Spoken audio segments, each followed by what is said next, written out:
Bismillahirrahmanirrahim. Assalamualaikum warahmatullahi wabarakatuh. Innal hamdalillah nahmaduhu wa nasta'inuhu wa nastaghfiruh wa na'udzu billahi min shururi anfusina wa min sayyiati a'malina. May yahdihillahu fala mudilla lahu wa may yudlilhu fala hadiya lahu.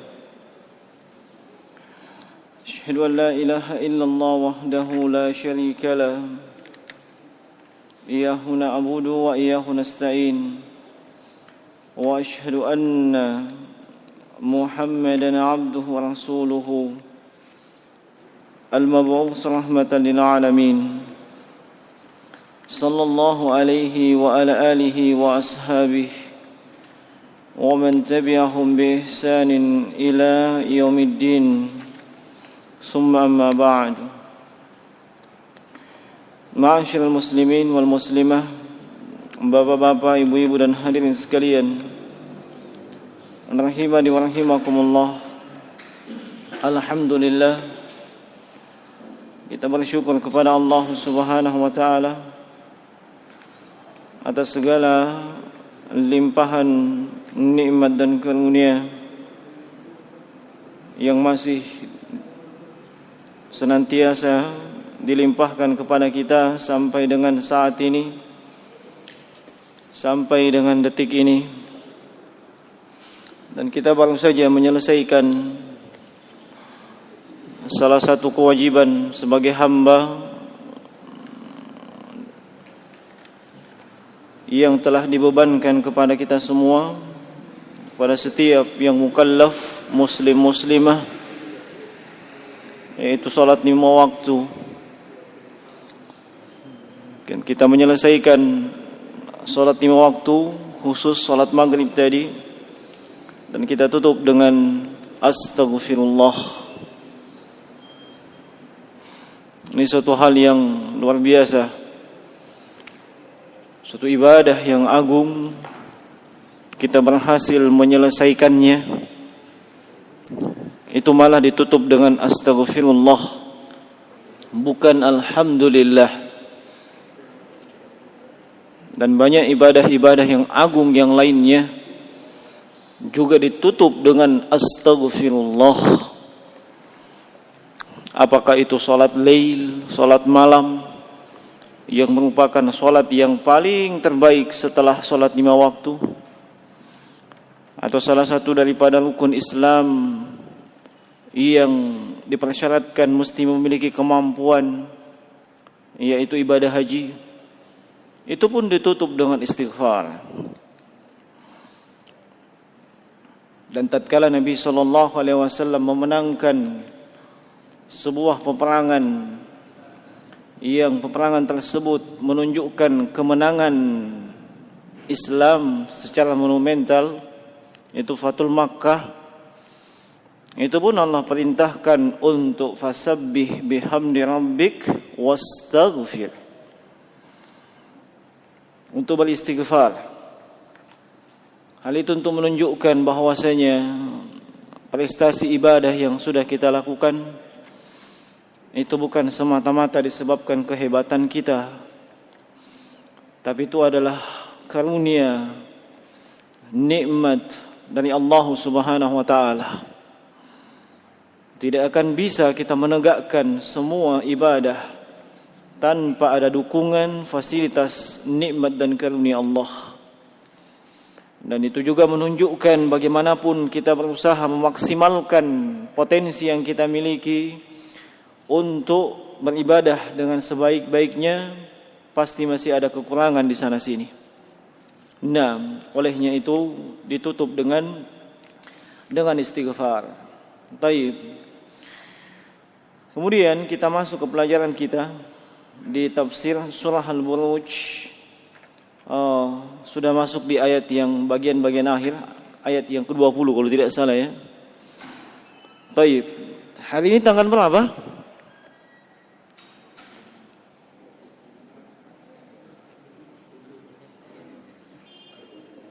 Ada yang tahu tanggal berapa hari ini? Oh, kalau 27 saya tahu. Hah? 1 Sya'ban. Iya. 1 Sya'ban. Ini penting bagi kaum muslimin muslimah itu tahu tanggal yang terkait dengan agamanya dan ibadahnya. Ya. Sebab semua ibadah yang terkait waktu semuanya terkait dengan itu. Puasa tanggal 1 Ramadan. Ya kan? Idul Fitri tanggal 1 Syawal. Enggak dibilang 1 Agustus. Iya, enggak. Syawal. Iya, kan begitu. Ini sudah tanggal 1 Sya'ban, bulan yang Iya, Masya Allah, tidak ada yang hafal. Bulan yang ke-8. Di bulan Sya'ban ini, sebelum kita masuk ke pelajaran inti ya, saya cuma ingin mengingatkan, siapa tahu kita lupa. Ya, siapa tahu kita lupa. Namanya manusia. Iya. Biasanya lupa. Di dalam hadits Usama ibn Zaid radhiyallahu ta'ala anhuma, sebagaimana diriwayatkan oleh Imam An-Nasa'i dalam sunannya dan juga Imam Ahmad dalam musnadnya, dan hadits ini dihasankan oleh Syekh Albani dalam Sahih At-Targhib wa Tarhib. Kata Usama ibn Zaid, "Ya Rasulullah, lam araka an tasuma syahran aksar min Sya'ban." Iya. Wahai Rasulullah, saya melihat, saya perhatikan engkau ya Rasulullah. Iya. Itu kenapa nanti di bulan Sya'ban begitu banyak puasa-puasa sunat yang kau lakukan? Iya. Tidak seperti pada bulan-bulan yang lainnya. Maka apa jawaban Nabi SAW? Kata beliau, "Dzalika syahrun yaghfulun nasu an." Bulan Sya'ban itu bulan manusia banyak lalai. Wa huwa baina Rajab wa Ramadan. Dan bulan Sya'ban terletak antara Rajab dan Ramadan. Wa huwa syahrun turfa'u fihi al-a'mal ila rabbil alamin. Padahal di bulan Sya'ban amalan-amalan soleh kita diangkat, diperhadapkan kepada Allah Subhanahu wa taala. Lalu kata beliau, "Wa ana uhibbu an turfa'a amali wa ana shaimun." Saya suka kalau amalanku diangkat, diperhadapkan kepada Allah dalam keadaan saya melakukan ibadah, yaitu ibadah puasa. Nah, para ulama seperti Imam Ibn Rajab Al-Hambali rahimahullahu ta'ala, iya, baik dalam kitab beliau Lataif Al-Ma'arif maupun dalam Al-Jami', beliau menjelaskan kenapa sampai dikatakan bulan Sya'ban bulan yang banyak dilalaikan manusia. Kenapa? Sebab di bulan Sya'ban itu kebanyakan manusia hanya fokus menuju Ramadan, menghitung hari istilahnya, menghitung hari menuju Ramadan. Yang sebelumnya mereka sibuk melakukan amalan soleh, itu pun kalau sibuk. Kenapa bulan Rajab? Bulan Rajab bulan haram, ya kan? Dilipat gandakan pahala, plus dilipat gandakan dosa bagi maksiat yang dilakukan. Iya, makanya masuk Sya'ban kayak refreshing begitu. Iya, tidak lama lagi kita mau masuk Ramadan ini. Padahal justru di bulan ini turfa'u fihi al-a'mal ila rabbil alamin. Amalan kita selama setahun itu yang diangkat ke Rabbul Alamin. Dan Nabi tidak suka beliau diangkat amalan solehnya diperhadapkan kepada Allah Jalla wa Ala dalam keadaan beliau lalai, apalagi bermaksiat. Apalagi bermaksiat. Nah, ma'asyiral muslimin, iya, rahimani wa rahimakumullah. Makanya di dalam hadis yang diriwayatkan baik oleh Imam Al-Bukhari, Imam Muslim dan selainnya Iya. Baik itu dari Aisyah radhiyallahu taala anha maupun Anas bin Malik radhiyallahu taala anhu. Iya. Itu menceritakan lam yakun Nabi sallallahu alaihi wasallam yasumu syahran aksar min Sya'ban wa kana yasumu Sya'bana kullah wa fi riwayatin wa kana yasumu Sya'bana illa qalila. Itu pengakuan istri beliau sendiri. Itu Nabi kata istri beliau, itu kalau puasa sunat mau lihat paling banyak nanti di bulan Sya'ban itu. Sampai beliau mengatakan wa kana yasumu Sya'bana kullah. Sampai kita katakan beliau itu puasa Sya'ban, hampir semuanya bulan Sya'ban beliau puasa. Nah, tapi disebutkan dalam riwayat yang lain wa kana yasumu illa qalila. Maksudnya kalimat kullah itu adalah mayoritas hari pada bulan Sya'ban, bukan seluruhnya. Nah, bukan seluruhnya. Nah, ini Rasulullah sallallahu alaihi wasallam di bulan Sya'ban. Lalu bagaimana dengan generasi as-salaf?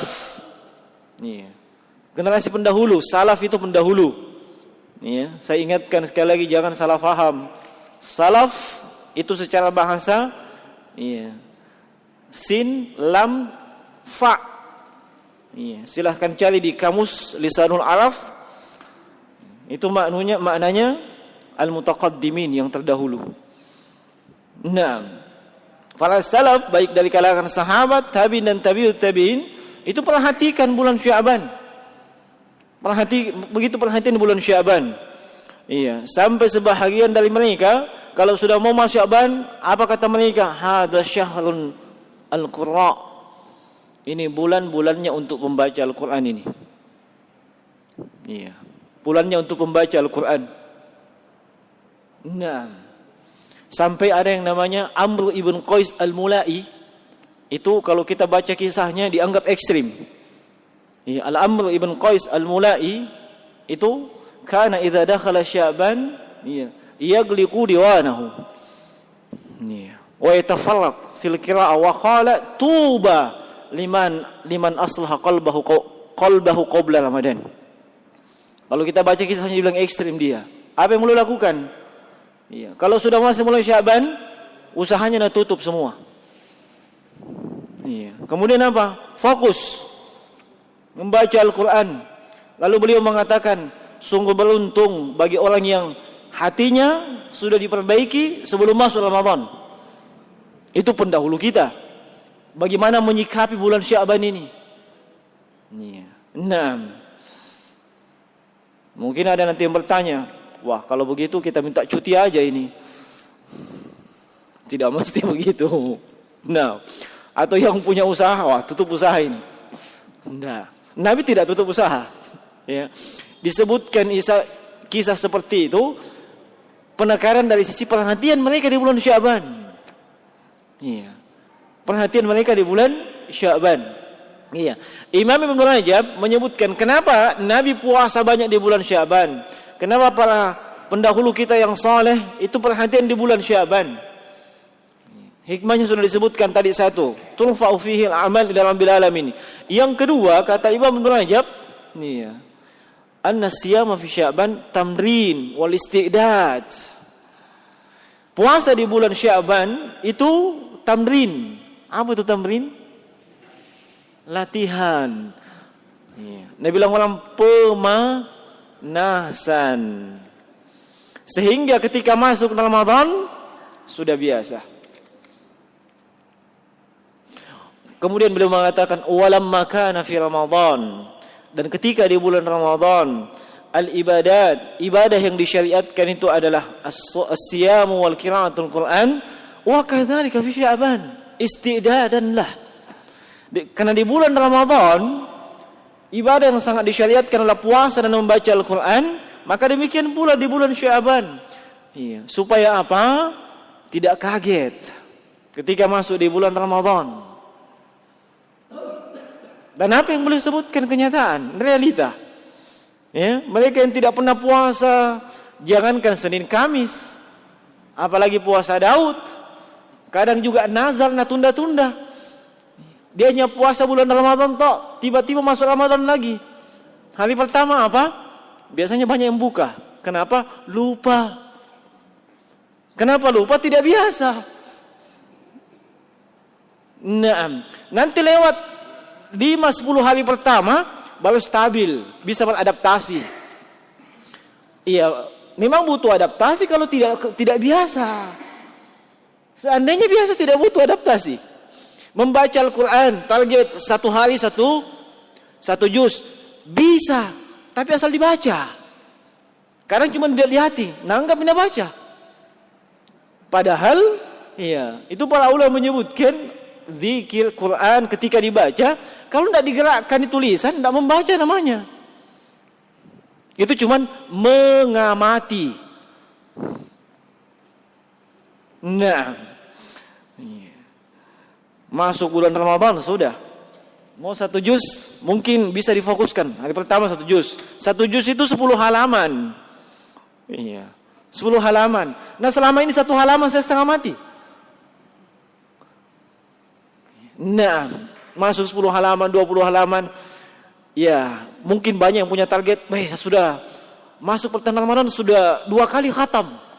Saya mau tahu itu bagaimana hebatnya ini. Ya, apalagi kalau dia orang kerja, ya. Susah itu biasanya. Kalau orang tidak punya kerjaan atau ambil cuti atau tidak pekerjaannya wilayah swasta, hanya tunggu jasa saja, mungkin.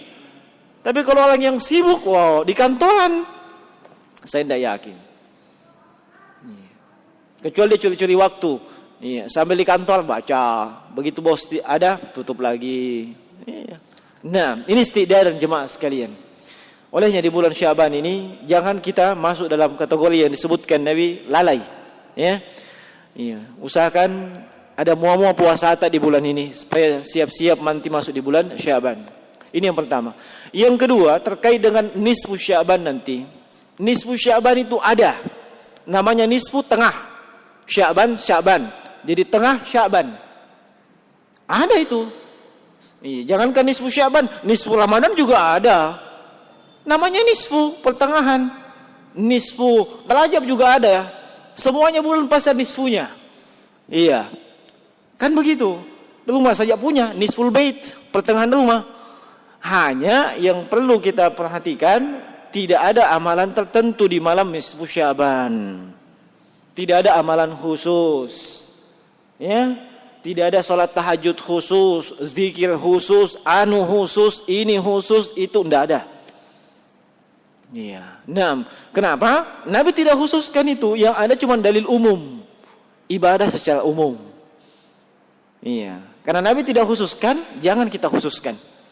Iya. Nah, kemudian nanti, iya, sekalian ya, bagian ketiga, begitu mereka yang memang tidak terbiasa puasa, 1-2 hari sebelum Ramadan jangan puasa.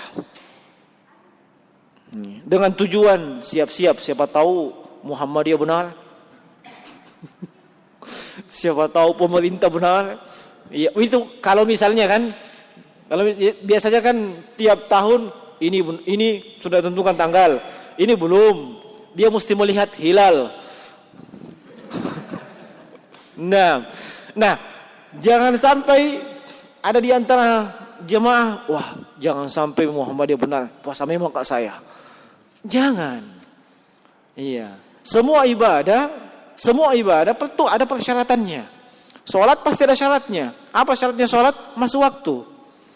Kalau belum masuk waktu, bukan sholat namanya. Jangankan sholat, azan saja tidak boleh azan kalau belum masuk waktu. Iya kan begitu. Semua ibadah demikian, termasuk puasa. Iya. Jangan-jangan pemerintah yang benar yang mau ke puasa besok. Tenang dulu. Itu kalau sudah tanggal 29 Sya'ban ya. Iya, jangan buka puasa, jangan. Nabi larang itu. La tuqaddimu Ramadan bi shaumi yaumin aw yaumain. Jangan kalian mendahului bulan Ramadan dengan puasa sehari atau 2 hari.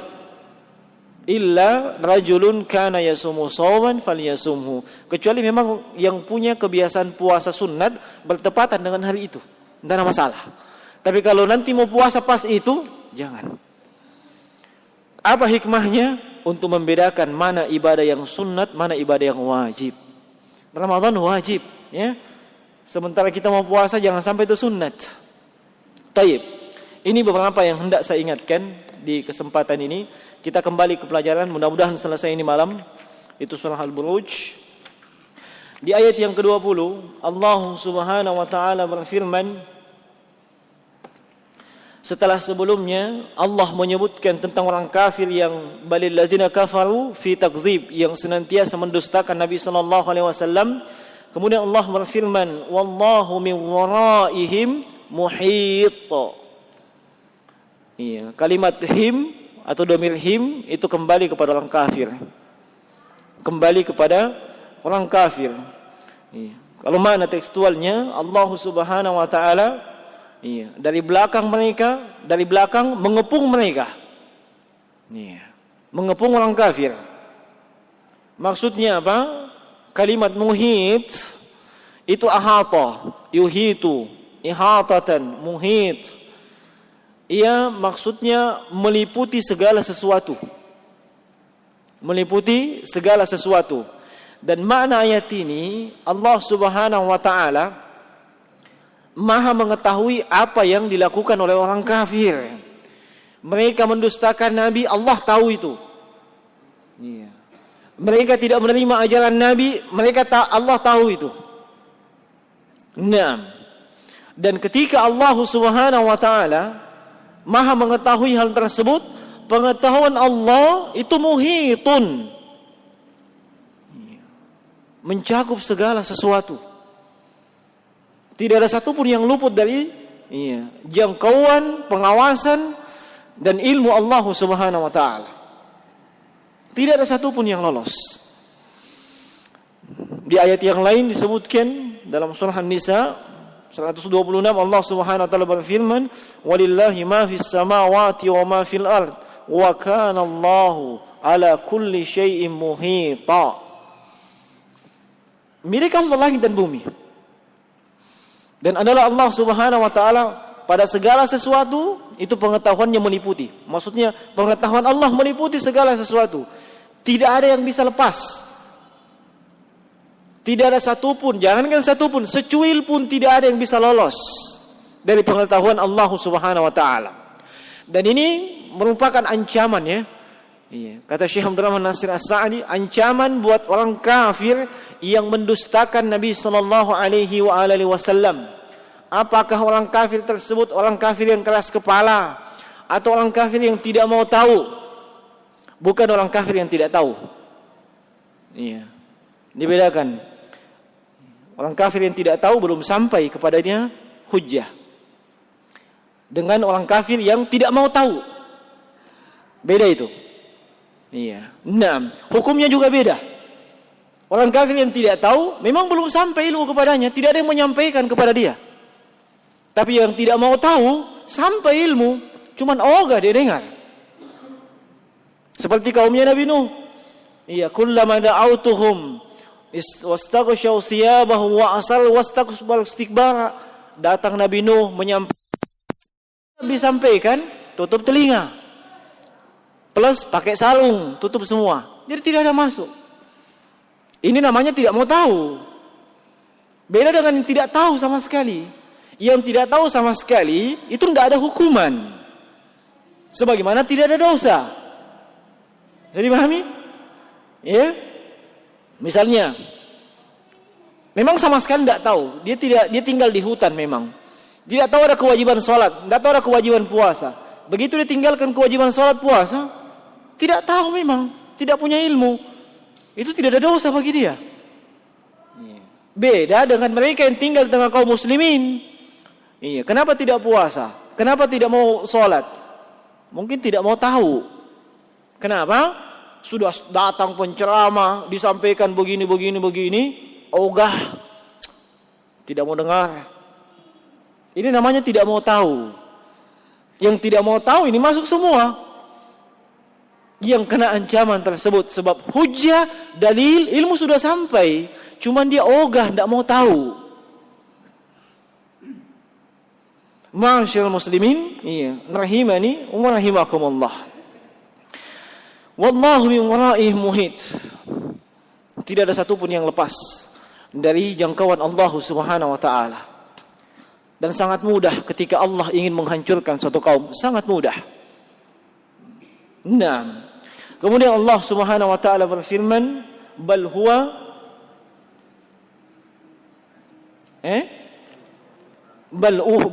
Qur'anun Majid. Bahkan Al-Qur'an itu adalah Al-Majid. Al-Majid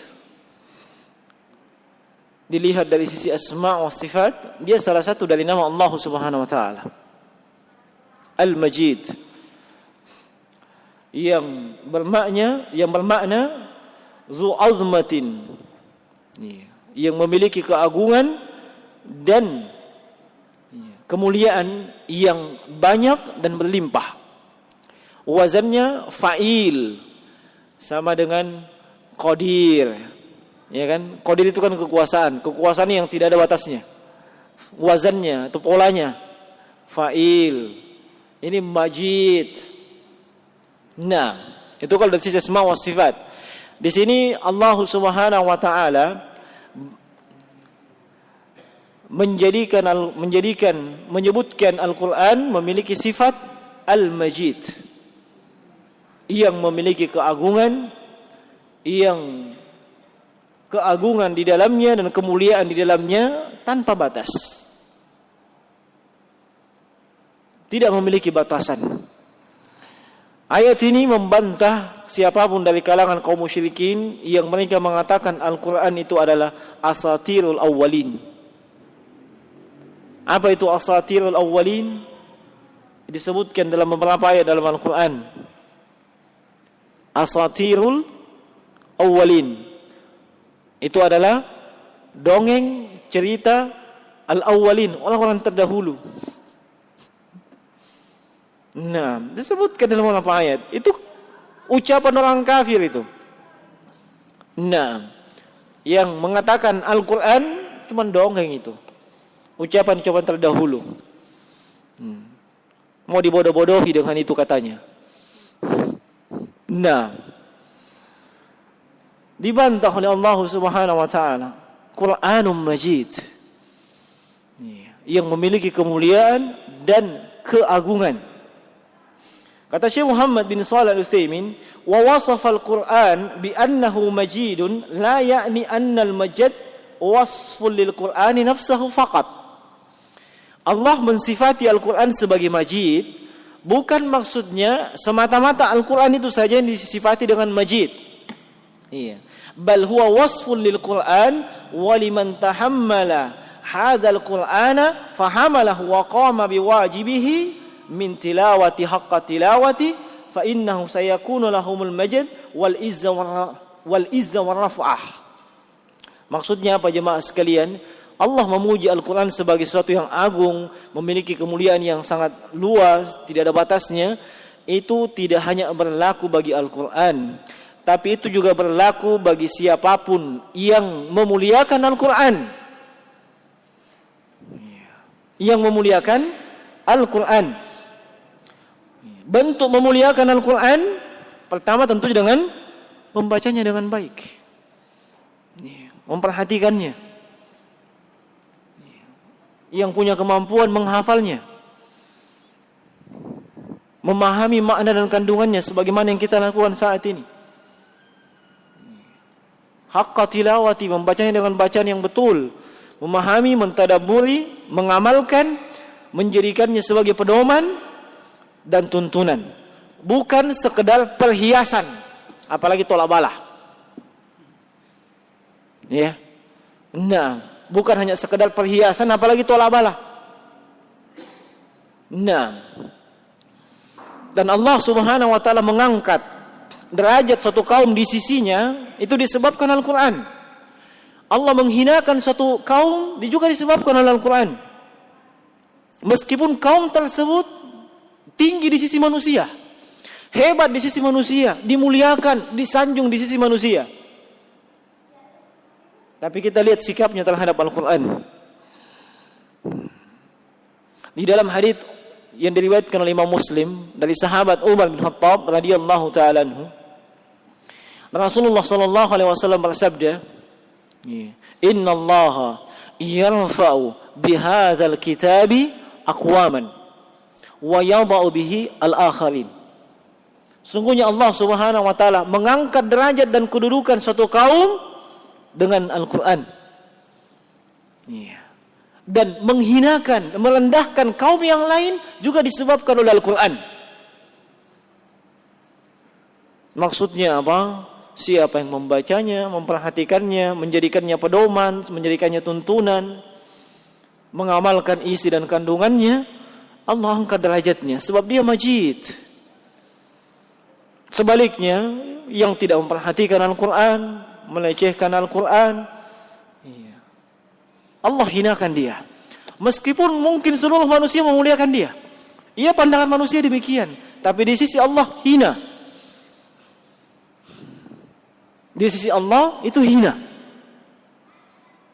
Nah, adapun maksud kami tadi yang menyebutkan bukan dipakai tolak bala, bukan dipakai perhiasan, sebab kadang kita melihat sebagian kaum muslimin, itu kurang begitu memuliakan Al-Quran atau kurang tepat dalam memuliakan Al-Quran. Biasanya ayat kursi, Al-Fatihah dipasang di mana? Dinding. Di mana lagi? Di motor, di mobil, di pintu. Kadang dipasang di dompet. Subhanallah. Coba, itu yang dipasang di dompet apa tujuannya? Dia pasang di dompet, dompet di belakang. Kalau dia kentut, dia kasih keluar dompetnya dulu. Tidak memuliakan Al-Quran itu namanya. Al-Quran bukan untuk seperti itu. Bukan. Tujuan Al-Quran turunkan, dibaca, ditadaburi, diamalkan. Adapun untuk menolak bala, caranya juga keliru. Bukan dipasang-pasang. Kalau mau tolak bala, bukan dipasang-pasang. Tidak ada itu tolak bala, Al-Quran dipasang-pasang. Termasuk mau dipasang di jidat sekalian, setan tidak takut. Minta maaf ya, siapa tahu ada yang tersinggung. Al-Quran tidak setan tidak takut dengan yang dipasang-pasang. Meskipun mungkin satu rumah itu penuh kaligrafi, ayat kursi semua, setan tetap masuk. Setan tidak takut dengan tulisan, yang setan takut dengan bacaan. Contoh kecil saja, siapa yang biasa meruqyah di sini? Mana itu tuh Pak Ruqyah itu? Nah, coba kalau dalam meruqyah, apakah ayat kursi? Orang sakit dia ayat kursi, begitu? Kan tidak. Nanti dibaca, ya tuh? Nanti dibaca. Si pasien yang masuk jin dikasih lihat ayat kursi, santai aja dia. Karena tidak ada pengaruhnya itu tulisan. Nah, kenapa Anda berpikir di situ? Nah, seandainya dia baca, nah itu baru ada efeknya. Nah, Rasulullah sallallahu alaihi wasallam bersabda, "Inna syaitan la yafirru minal bait tuqra fihi surat al-Baqarah." Syaitan itu akan lari terbirit-birit, tidak mau tinggal. Di mana? Tidak mau tinggal di rumah yang di dalam rumah tersebut terdengar suara bacaan surah Al-Baqarah. Bukan terpasang surah Al-Baqarah. Bukan terpasang, dibacakan. Banyak itu 256 ayat. Cukup satu ayat tadi bahas satu malam itu sudah lumayan. Surah Al-Baqarah ayat 255. Ayat apa itu? Ayat kursi. Itu sudah dahsyat sekali itu. Tapi dibaca, bukan dipasang, bukan subhanallah. Bukan untuk itu tujuannya Al-Quran. Mau tolak bala, baca Al-Quran, bukan dipasang-pasang. Termasuk yang biasa disalahgunakan, Yasin itu waja'alna min baini aydihim sadda wa min khalfihim sadda fa aghshaynahum fahum la yubsirun. Baca kok itu kalau ada sweeping. Katanya. Saya cuma dengar begitu. Bukan saya, maksudnya ada yang sampaikan ke saya begitu. Ternyata saya diajari juga. Baca gitu kalau ada sweeping. Nggak lihat gitu polisi. Nah itu polisi di belakang sana. Gimana caranya? Nah, iya. Itu bukan pada tempatnya jemaah sekalian. Bukan pada tempatnya. Tempatkan Al-Quran. Termasuk juga jemaah sekalian para ulama melarang kita menjadikan nada dering itu Al-Quran. Menjadikan nada dering Al-Quran. Kenapa? Jangan sampai kita masuk ke tempat-tempat yang yang di dalamnya tidak boleh ada bacaan Al-Quran sementara kita di situ. Iya, bawa itu HP. Satu. Yang kedua, iya, di antara tuntunan dan adab ketika mendengarkan Al-Quran, iya, fa idza qara'tal Qur'an fastami'u lahu wa ansitu la'allakum turhamun. Ketika dibacakan Al-Quran, diam dan dengarkan. Ini belum didengar baik-baik, baru baca ayat kursi itu HP, ya, langsung halo. Itu kan kurang beradab. Ya, cuman kalau diselesaikan ayat kursi, mungkin mengingi orang menelpon. Iya, hanya kurang cari nada dari yang lain.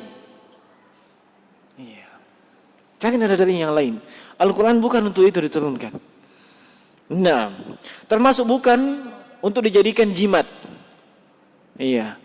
Ditulis kemudian dibikinkan apa namanya itu yang digulung-gulung apa? Buntelan apakah? Iya, kemudian diikat. Untuk anak-anak biasanya iya, apakah di leher, di pinggang untuk anak kecil kayaknya. Iya, kalau dibuka itu ada semua siapa dalam semua. Bukan untuk itu. Seandainya untuk itu, Rasulullah dikasih pakai begitu. Sahabat dikasih pakai begitu. Al-Quran bukan untuk itu. Nah, ma'asyiral muslimin rahimani wa rahimakumullah. Ingin mendapatkan kemuliaan dari Al-Quran, iya, jadikan ia sebagai tuntunan, baca dengan baik, tadabburi isinya dan pahami, amalkan. Itu. Jangan disalahgunakan. Iya, jangan disalahgunakan. Termasuk minta maaf, jangan jadikan dia sebagai sarana untuk mencari keduniaan. Ya. Jangan jadikan Al-Quran sebagai sarana untuk mencari keduniaan. Bisa dipahami itu ya? Iya. Iya, ini biasanya iya, dimaklumi. Apalagi nanti mau masuk bulan Ramadan ini. Iya. Cuman dibedakan antara yang melakukan hal tersebut sebagai bentuk, sebagai keikhlasan dengan yang ada indikasi tidak ikhlas. Ada indikasi memperjualbelikan Al-Quran. Seperti contoh, dipanggil di sebuah tempat, sebuah masjid. Mau enggak jadi imam masjid sini? Mau? Iya. Baik, pihak masjid kemampuannya bayar kamu 0,5 M. Dia bilang, wah enggak cocok itu, enggak sesuai. Saya biasanya 1 M lebih. Ini namanya pasang tarif. Ini yang memperjualbelikan. Iya. Seharusnya ketika dipanggil seperti itu, sesuai dengan kemampuan dan keikhlasan pihak masjid. Tidak boleh pasang tarif. Tidak boleh pasang tarif. Semua ibadah, bukan hanya membaca Al-Quran. Kapan dia pasang tarif? Itulah yang washtaruna. Iya, itulah yang perjualbelikan. Iya, ayatullah. Iya. Nah, semuanya. Makanya yang bapak-bapak di sini, yang para ustadz, ya, jangan pasang tarif. Iya. Siapa tahu juga pasang tarif, nah yang lebih banyak data lebih banyak kan. Iya. Nah, jangan. Iya. Kalau pun tidak dikasih bagaimana?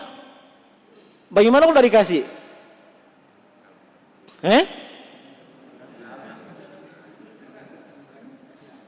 Makanya bicara memang di awal. Apakah ini kerja bakti? Ya. Menolong atau apa? Kasih tahu memang. Iya, jangan nanti sementara melakukan itu harapannya tinggi sekali. Kayaknya ini begini. Jangan.